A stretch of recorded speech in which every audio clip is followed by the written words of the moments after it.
오늘 중동 긴장이 다시 한번 고조되면서 국제 유가는 급등했는데요. 반도체주 쪽으로 랠리가 나오면서 시장이 버텨주는 모습이었습니다. 3대 지수 모두 강보합권에서 마감했고요. 나스닥과 S&P 500은 다시 한번 사상 최고치를 경신한 하루였습니다.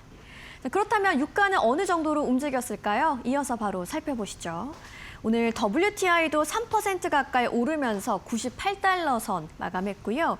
브렌트유도 3% 가까이 올랐습니다. 104달러 선에서 오늘 유가가 좀 상당히 올라간 모습까지 확인해 볼 수 있겠습니다. 오늘 시장에 있었던 여러 가지 이슈들 한번 정리해 봤는데요. 마켓 무버 이슈로 지금부터 자세하게 만나보시죠. 오늘 시장의 이슈는 한 가지로 정리가 되겠습니다. 트럼프가 이란 측의 종전 협상과 관련된 제안을 거부했고요. 중동 긴장 다시 한번 고조됐습니다. 유가가 올라갔지만 AI가 시장을 받쳐주면서 시장은 방어를 해내는 모습이었다라고 볼 수 있겠네요. 바로 한번 살펴보시죠. 트럼프의 핵심 발언 내용입니다. 이란의 제안에 대해서 전적으로 수용이 불가하다라고 못을 박았고요. 전쟁이 끝난 것은 아니다. 그리고 휴전은 연명 치료 수준이다라면서 강경한 발언을 내놨습니다. 현재 최악의 상태라는 시사를 하면서 군사작전인 프로젝트 프리덤을 재개할 가능성까지 얘기한 트럼프인데요. 시장 입장에서는 이 상황을 단순한 외교 갈등이 아니고 실제로 중동 리스크가 재확대될 가능성으로 해석을 했습니다. 그래서 오늘 시장이 어떻게 반응을 했는지 한번 보시죠. 일단 이 호르무즈 해협의 긴장감이 재부각되다 보니까 시장은 이런 상황을 민감하게 받아들였습니다. 원유 공급 차질이 빚을 가능성 커졌고요. 결국 유가와 물가, 금리 모두를 자극하게 되는데요. 그래서 오늘 앞서 살펴보신 것처럼 WTI와 브렌트유 각각 3% 가까이 올랐습니다. 이렇게 에너지 가격의 급등이 결국은 인플레이션 부담을 재부각시키는 요인이 됐습니다. 그런데 이런 상황에도 불구하고 오늘 시장이 상당히 버텨줬습니다. 그 이유를 지금부터 확인해 보시죠. 먼저 AI와 반도체 쪽으로 강한 매수세가 지속되는 게 가장 큰 이유였는데요. 히트맵을 통해 보실 수 있듯이 엔비디아, 마이크론 테크놀로지, AMD, 인텔, 퀄컴 너나 할 것 없이 강세를 보였습니다. 시장은 AI 데이터 센터 투자 확대에 대한 기대감이 여전히 살아있는 모습이고요. 메모리 공급 부족 우려 가운데 메모리 슈퍼사이클에 대한 기대감도 상당합니다. 그리고 빅테크들의 호실적에 대한 신뢰감도 시장에 형성이 돼 있죠. 시장이 오늘 이 유가의 충격보다는 여전히 AI 투자 확대 그리고 메모리 슈퍼사이클에 대한 기대감에 집중을 하고 있는 모습이라고 볼 수 있겠습니다. 오늘 시장의 특징을 한번 정리해봤는데요. 현재 구조를 살펴보면 이렇습니다. 오늘처럼 중동 리스크가 유가의 상승을 불러오면 금리와 물가 부담을 확대하게 됩니다. 원래 같았으면 기술주 중심으로 좀 흔들리면서 시장에도 영향을 줄 수 있는 재료인데요.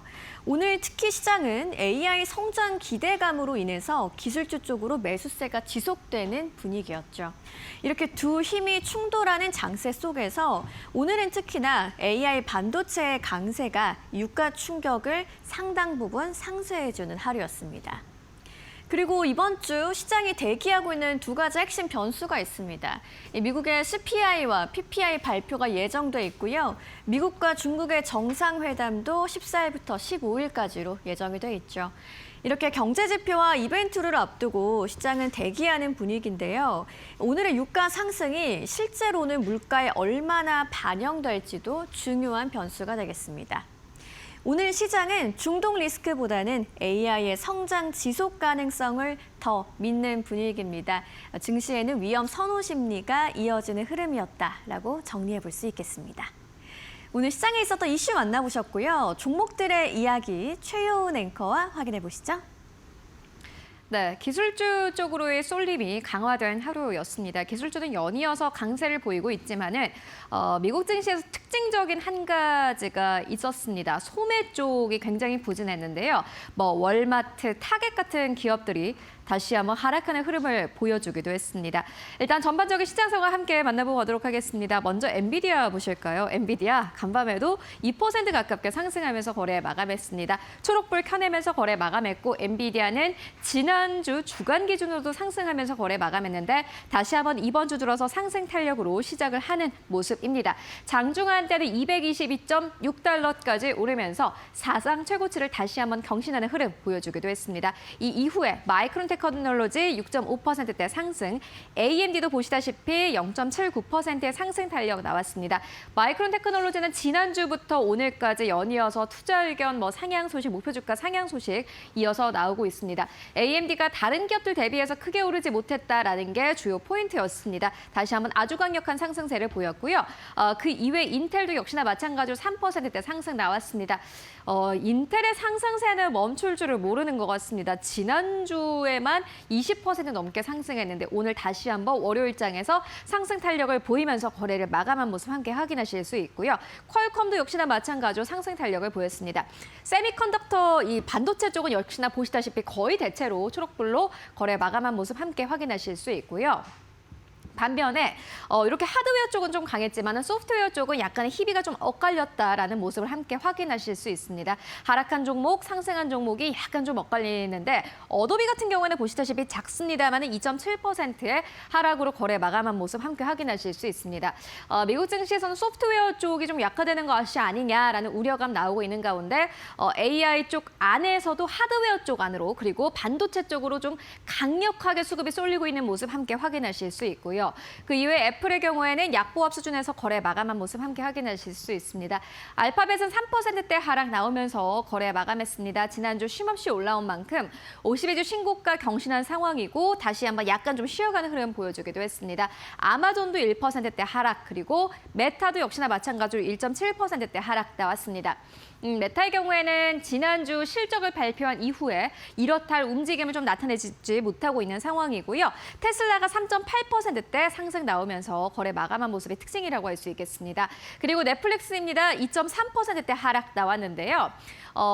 이 넷플릭스 같은 경우에는 소비자들의 데이터를 무단으로 수집했다라는 소식이 나오면서 다시 한번 하락 흐름 보여주는 모습 함께 확인하실 수 있습니다.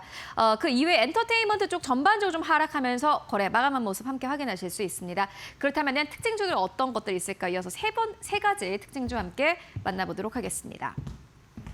네, 먼저 첫 번째 기업은 서클 인터넷 그룹입니다. 서클 보시다시피 실적을 발표를 했습니다. 컨콜도 있었는데 서학개미분들이 굉장히 많이 가지고 있는 기업 중 하나이기도 합니다. 그렇기 때문에 또 밤새 또 많이들 기다리셨을 것 같은데요. EPS와 매출 모두 다 시장의 예상치를 상회했습니다. 여기에 더불어서 2억 2천만 달러의 투자를 유치했다라는 소식이 들려왔고요. 두 자릿수 급등세 나왔습니다. 15% 넘게 상승 탄력 받으면서 거래 마감했는데 특히나 암호화폐 시장이 좋지 않았기 때문에 서클도 부진한 실적을 내는 것이 아닌가 하는 우려감 나왔습니다. 앞서서 실적을 발표했던 코인베이스의 실적이 좋지 않았기 때문입니다. 그런데 막상 실적을 열어보니 코인베이스와는 다르게 이 서클 인터넷 그룹의 실적은 굉장히 좋았고요. 이에 따라서 두 자릿수 급등하면서 거래 마감했습니다. 두 번째 기업은 먼데이닷컴입니다. 저희가 앞서서 만나봤습니다만은 AI 쪽 안에서도 부품 쪽이나 하드웨어 쪽 굉장히 좋은데 소프트웨어 쪽은 여전히 부진한 흐름을 이어가고 있습니다. 그런데 먼데이닷컴이 실적을 발표를 했는데 EPS와 매출 모두 다 시장의 예상치를 상회했습니다. AI 플랫폼을 출시를 했는데 이를 채택하는 기업들이 많아지고 있다고 합니다. 이에 따라서 소프트웨어 쪽 안에서도 실적에 따라 선별적으로 움직이는 흐름 보여주고 있고요. 먼데이닷컴 6.7%대 상승 나오면서 거래 마감했습니다. 세 번째 기업입니다. 로켓랩인데요. 스페이스X의 IPO를 앞두고 로켓랩의 주가가 연이어서 상승 탄력을 보여주는 모습 함께 확인하실 수 있습니다. 2026년 들어서 로켓랩의 주가는 70% 넘게 급등한 상황인데요. 특히나 스페이스X의 IPO 이야기가 조금 더 구체적으로 나올 때마다 그날마다 로켓랩의 주가는 다시 한번 탄력을 보이는 흐름을 보여주고 있습니다. 이것만 봐도 지금 투자자들이 얼마나 성장주의 진심인지를 확인하실 수 있는데요. 로켓랩 보시다시피 11% 넘게 급등하면서 거래 마감했습니다. 좀 정리를 해보자면은 실적이 좋은 기업들은 그래도 여전히 가고 있다라는 부분을 함께 확인할 수 있는 하루였습니다. 그렇다면 오늘 시장 한마디로 어떻게 정리해 볼 수 있을까요? 마지막으로 만나보시죠. 네, 오늘의 마지막 한마디는 CNBC에서 가지고 왔습니다. 기술주 열기가 워낙 강해서 고유가도 미국 경제와 증시에 전혀 영향을 주지 못하고 있다라고 CNBC는 논평을 했습니다. 최근 증시를 보면 그렇습니다. 유가가 급등하면 사실 시장이 좀 쉬어가야 하는 것이 맞습니다. 아무래도 물가에 부담이 되기 때문이고 이 고유가가 또 경제에 미치는 영향이 어마어마하기 때문입니다. 그런데 지금 시장은 고유가보다는 AI 성장 스토리에 조금 더 집중을 하는 모습이고요. 그리고 이게 무분별하게 가는 것이 아닙니다. 실적을 보고 실적이 괜찮은 기업들 중심으로 자금이 들어오고 있습니다. M7 기업 같은 경우는 사실 메타가 실적 발표 이후에 이렇다 할 움직임을 나타내지 못하고 있는 게 이것을 방증하는 것이 아닌가 하는 생각이 듭니다. 기술주의 강세, 한국 증시에 다시 한번 훈풍을 불어다 줄 수 있을지 기대해 보도록 하겠습니다. 네, 지금까지 시장 상황 함께 알아보고 왔습니다.